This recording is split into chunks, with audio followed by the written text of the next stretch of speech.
y a quelque chose qui me dérange dans l'abord des religions par rapport à ce qui se passe actuellement, notamment avec la religion musulmane, mais qui n'est pas sans rappeler ce qui se passait il y a quelques siècles avec la religion catholique. C'est l'amalgame qui est fait entre la croyance, ce en quoi on croit, et les fondements de toutes les religions, et peut-être même de l'existence, la foi. Alors, il y a des gens qui disent qu'ils n'ont pas la foi. Mais disant cela, ils disent seulement qu'ils n'ont pas dans leur imaginaire une construction déique, une croyance. En fait, ils ne croient pas.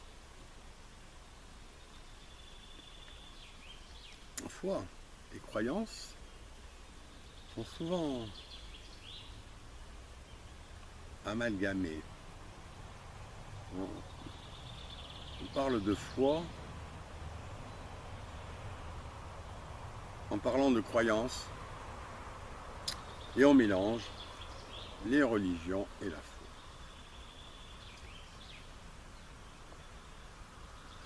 Ça renvoie aussi à la spiritualité, parce que la spiritualité, dans les religions, beaucoup imaginent que ce sont les religions qui représentent la spiritualité, mais la spiritualité n'a rien à voir avec les religions. Les religions sont basées sur des croyances, voire des dogmes, comme Daesh actuellement, comme les musulmans, certains. Parce que l'islam n'est pas de l'ordre de la croyance, mais de l'ordre de la foi. On retrouve cette foi chez les chrétiens, bien sûr, chez certains, mais on la retrouve aussi chez des gens dont on peut dire qu'ils sont agnostiques, c'est-à-dire qu'ils n'ont pas de construction d'une religion, d'un Dieu qui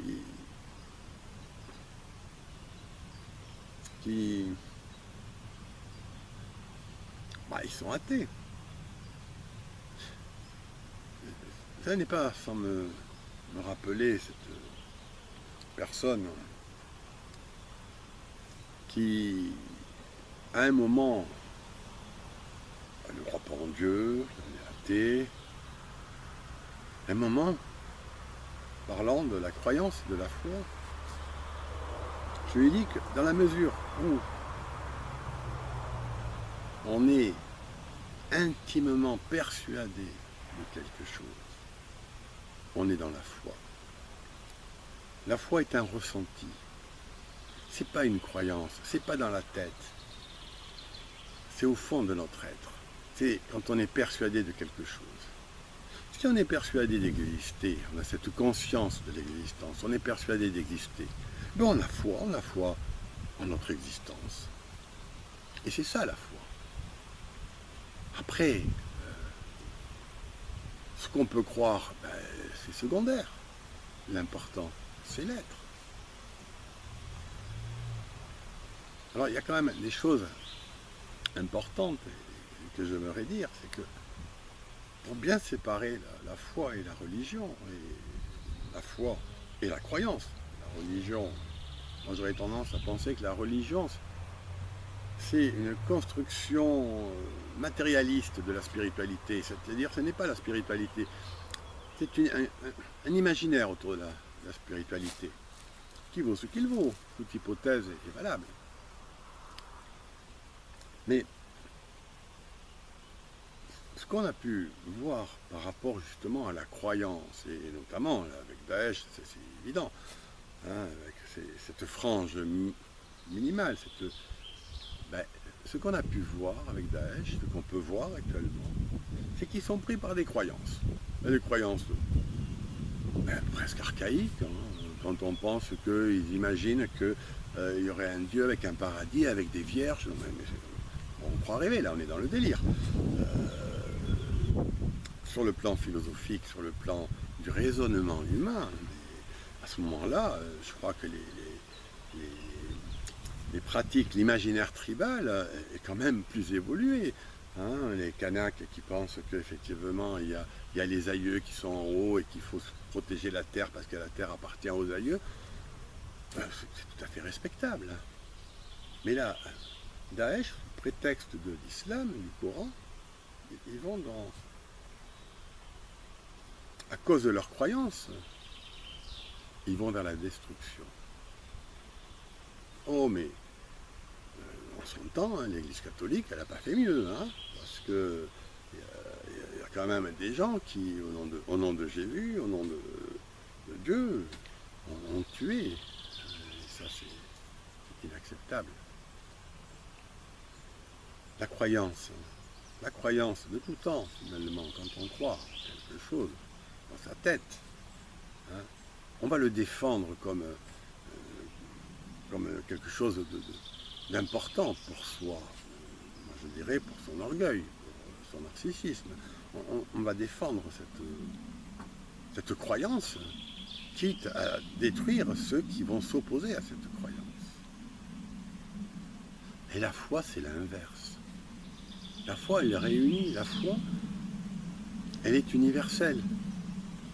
Qu'on puisse être intimement convaincu au fond de soi d'une réalité, d'un réel, d'une vérité qui pour nous est évidente. La première, c'est j'existe, je suis en vie, je suis en relation avec d'autres. C'est quelque chose dont on peut douter, parce que ça peut être aussi quelque chose de l'ordre de l'illusion. Pourquoi on ferait confiance à nos sens?